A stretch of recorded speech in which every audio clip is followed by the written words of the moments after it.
o te gustaría hacerlo, es necesario que sepas qué pasa con los artes después que salen del computador y hasta que lleguen al papel. Al proceso de diseñar e imprimir de manera masiva se le denomina artes gráficas. Y para un diseñador, entender cómo este proceso funciona hace que sea más consciente y acertado a la hora de diseñar. Se cuenta que desde hace miles de años ya en Asia se dominaban artes como el grabado, pero no fue sino hasta hace unos 500 y tantos añitos que en Alemania Johannes Gutenberg tuvo una idea que cambió para siempre la historia. Aunque ustedes no lo crean, de no ser por las artes gráficas, aún estaríamos en la edad medieval. Me explico. Hasta antes de Gutenberg y su idea de la imprenta con tipos movibles, solo un grupo muy pequeño de personas tenía acceso a los libros. Los libros eran considerados tesoros, y eso es porque cada ejemplar era reproducido a mano, copiado y dibujado por monjes, escribas e ilustradores, de manera que cuántos ejemplares podía haber y cuánto tiempo y esfuerzo tomaba hacer un nuevo ejemplar. En 1450, casi cuando Colón venía para acá, se crearon las tipografías con tipos de madera y plomo que tenían en relieve una letra. La idea fue componer una página completa, juntando estos tipos y luego usar una prensa y tinta para reproducir esta página cuantas veces quisiéramos. Esto popularizó la lectura, abarató el precio de los libros e hizo que los avances en todas las ramas del saber se pudieran compartir fácilmente. Podríamos decir que la imprenta fue para esos tiempos como el internet de la época. El proceso de impresión offset, como lo conocemos hoy, ya no usa los tipos movibles y está compuesto por 4 etapas: diseño gráfico, preprensa, impresión y terminación. Para ilustrar mejor este proceso, vamos a ver cuáles serían las etapas para la realización de un libro de cuentos. Lo primero que se necesita es que un autor escriba el texto del libro y que un corrector revise que no tenga errores ni ortográficos ni de interpretación. Una vez que el texto existe, es hora de diseñar. Un diseñador gráfico especializado en ilustración va a leer el texto y a convertirlo en imágenes donde crea conveniente y donde el autor sugiere también. Estas imágenes pueden ser digitales o manuales. En el caso que sean digitales, pueden ser vectoriales o de mapas de bits. En caso que sean manuales, podrían ser cualquier técnica de ilustración, como acuarela, lápiz de color, aerógrafo, acrílica, solo por citar algunas. Una vez están las gráficas, es hora de componerlas junto con el texto. En este caso podríamos utilizar un programa de diagramación como Adobe InDesign y mezclamos juntos los textos, las imágenes retocadas y los gráficos vectoriales. En esta parte se decide el layout, lo cual significa cuántas columnas va a tener, dónde va el número de páginas, qué tipo de letras va a tener el encabezado y el cuerpo de texto, cómo van a estar dispuestas las imágenes y cuáles paletas de colores se van a utilizar, entre otras cosas. Luego de finalizar la diagramación, es hora de preparar ese arte para la imprenta. A este paso se le llama arte final y consiste en las siguientes cosas: asegurar que el contenido del libro esté dentro de márgenes interiores en el papel, para que ninguna información importante quede expuesta a las garras de la guillotina. Hacer una revisión ortográfica de último minuto para que no se haya escapado ningún error, y convertir las letras de fuente a vector, para que al pasar el documento de una computadora a otra no se altere el diseño original de las tipografías. Por otro lado, debe asegurarse que todos los colores están en formato de impresión, que es CMYK, cian, magenta, amarillo y negro, y no en el formato nativo de los monitores, que es RGB, rojo, verde y azul. Esto incluye textos, fotos y gráficas. Además, se asegura que las imágenes estén en una resolución buena para imprimir. La resolución se expresa con 2 unidades de medidas, una para uso de pantalla y otra para uso impreso. La unidad de pantalla es píxel por pulgada. Eso es cuántos cuadritos con color, uno al lado del otro, caben en una pulgada. Usualmente se le llama PPI, Pixel per Inch en inglés. La unidad que expresa la calidad de imagen en la imprenta es líneas o puntos por pulgada. Esto, a diferencia de los de pantalla, son círculos en vez de cuadros, y también se les llama trama o halftones en inglés, y sus siglas son LPI, Line per Inch, o PPP, punto por pulgada en español. Según el papel en que se va a imprimir se necesita más o menos puntos de trama. Para papel periódico, por ejemplo, se necesita entre 65 y 85 LPI o líneas por pulgada. Para un papel sin brillo, se necesitaría entre 100 y 133 LPI. Y para un papel con brillo se necesitaría entre 133 y 170 LPI según Wikipedia. Para saber cuántos píxeles por pulgada debemos poner a nuestras imágenes en la computadora, solo debemos multiplicar por 2 los LPI que vamos a utilizar según el papel que se supone irá en nuestro libro de cuentos. Vamos a suponer que lo vamos a imprimir a máxima calidad en un papel sin brillo, como el clásico Bond Pente. Entonces sería 133 LPI. Multiplicado por 2 sería 266 PPI en la computadora. Fácil, ¿verdad? Mucha gente, por ignorancia, le pone a las imágenes 500, 800 o más PPI sin saber que la pantalla solo puede mostrar 72 y que la impresión de alta calidad, como para una revista, llega a 170 líneas por pulgada, lo cual sería 340 píxeles por pulgada en la computadora. ¿Qué está logrando entonces? Sencillo, hacer que el archivo sea más pesado, poner la máquina más lenta y que se vea exactamente igual que si fuera 340 ppi. Otros, en cambio, están en el otro extremo. Bajan de internet una imagen a 72 ppi y esperan que se vea como si fuera mucho mayor. Bárbaro. Otra cosa que debe tomarse en cuenta es el overprint. No vamos a ampliar mucho sobre esto, pero solo imagínense un punto negro impreso en un fondo cian.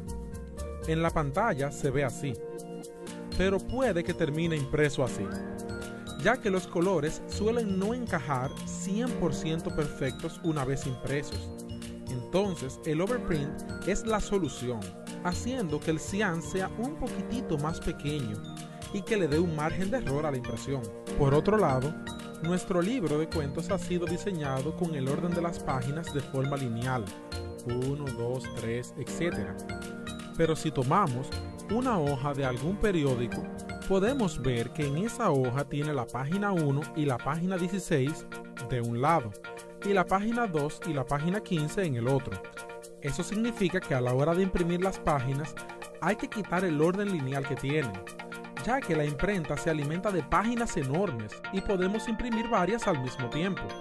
Esa hoja grande con muchas páginas se le denomina pliego, y según la cantidad de páginas que pueda disponer, hay pliegos de 8, de 16, de 32, 64, etc. Si vamos a imprimir nuestro libro en un pliego de 16 y supongamos que nuestro libro de cuentos tiene 64 páginas en total, podríamos tener de la página 1 a la 16 en el primer pliego, de la 17 a la 32 en el siguiente y así sucesivamente. Por lo tanto, es al diseño del pliego que hay que especificarle las líneas de corte y las líneas donde se debe doblar. Y si el diseñador quiere que algunas partes del diseño o de color lleguen hasta el borde del papel, solo debe llevarlo hasta una línea imaginaria fuera de las líneas de corte. Ese espacio del diseño que queda fuera de las líneas de corte se le denomina sangrado. Como habíamos mencionado antes, aunque en teoría los colores deben coincidir al 100% en el papel, la verdad es que no siempre coinciden. Esto puede ser por múltiples factores como vibraciones en la máquina, mala posición de las planchas de impresión o el nivel de alcohol que hayan ingerido el operador la noche anterior a la impresión. Para intentar corregir esto, le ponemos estas marcas llamadas registros en las orillas exteriores del pliego y se le colocan en la misma posición en cada color de la separación de colores. para que el operador de impresión verifique que cada color coincida lo más perfecto posible según se vayan imprimiendo. A esto se le puede añadir una barra con los colores por separado para poder observarlos puros y sin degradaciones y poder compararlos con otras tiradas. También a los pliegos se les pone el nombre de los libros, la edición o cualquier otro dato que identifique de qué se trata esa loma de papel que va a quedar una vez el trabajo esté impreso. Habiendo tomado todas estas consideraciones, ya tenemos nuestro diseño digital preparado para pasar del mundo virtual al mundo físico. La primera parte de esta conversión es separar el diseño en 4 colores: cian, magenta, amarillo y negro. Y con esto logramos todos los demás colores. Ejemplo, con cian y magenta logramos azul. Con cian y amarillo logramos el verde. Y con amarillo y magenta logramos el rojo. Pero si mezclamos cian, amarillo y magenta al mismo tiempo, entonces logramos negro. Pero, esperen un momento. Entonces, ¿por qué son 4 y no 3 si con la liga de cian, magenta y amarillo se logra el negro? Vamos a ponerlo así. Imagínate que vamos a imprimir una Biblia que solo tiene texto y que solo es negro. Entonces se nos ocurre la maravillosa idea de hacerlo ligando cian, magenta y amarillo. ¿Qué conseguiremos entonces? Bueno, triplicamos el precio del trabajo. Hacemos triple trabajo de preprensa para hacer 3 negativos y triple trabajo de impresión para imprimir 3 colores. Y encima de eso, como las letras son tan chicas y el margen de error es tan alto, va a quedar algo así. Ahora, imagínate que todos los textos negros de los periódicos, revistas, catálogos, etc. se vieran de esa misma forma y que costaran 3 veces más. En teoría se puede vivir sin negro, pero la práctica lo colocó como uno de los 4 principales. Además de que le da acabado y contraste a las imágenes, ya que el negro mezclado de los 3 más bien termina siendo como una especie de marrón oscuro sucio. Una vez aclarado el asunto de por qué 4 colores y por qué el negro va, aunque la teoría diga lo contrario, vamos a tener 4 negativos, uno de cada color, y con la resolución de puntos a la mitad de la resolución de píxeles que pusimos en la computadora. Pues bien, ¿y qué hacemos con estos 4 negativos? Pues planchas para imprimir. ¿Cómo? Sencillo. Las planchas están bañadas en unos químicos sensibles a la luz y el calor. Entonces, lo que vamos a hacer es tomar cada negativo y colocarlo sobre cada plancha. Y esas planchas a su vez ponerlas a broncear para que solamente se afecte donde el negativo le deje pasar la luz. Y con esto tendremos 4 planchas, una de cada color para imprimir un color a la vez sobre nuestro pliego de papel. Este proceso funciona de la siguiente forma. La parte que se quemó de la plancha queda grasosa, pero el resto no. Entonces, unos rolos mojan con agua toda la plancha en la máquina de impresión. Pero como el agua y la grasa no se mezclan, donde la plancha se quemó queda seca. Entonces la máquina moja de nuevo la plancha, pero ahora con tinta del color que se va a imprimir. Pero la tinta es en base a grasa y no se pega en la parte de la plancha que está mojada, solo se pega en la parte afectada por el negativo. Entonces, el papel pasa por la plancha y la tinta se pega al papel para obtener nuestro primer color. Este proceso se repite con cada color por separado, revisando siempre entre color y color que las marcas de registro coincidan una encima de la otra y que los colores están quedando puros y limpios. Ya por último, los pliegos impresos se doblan según las marcas puestas en el paso de arte final y se cortan todas juntas en las marcas de corte, dejando fuera las partes del diseño que llegan hasta el borde, es decir, las partes sangradas. Y el contenido queda protegido del corte gracias a que el diseñador tuvo el cuidado de dejar un espacio razonable y prudente de margen entre el diseño y el borde del papel. Luego los folios, doblados y cortados, son pegados o cosidos y se le pega la portada y contraportada. ¡Y voilà! Ya nuestro libro de cuentos está listo para ir a la tienda. Así que la próxima vez que pases las páginas de un libro de cuentos, sabrás que no fue cuento todo lo que se hizo para que él sea una realidad.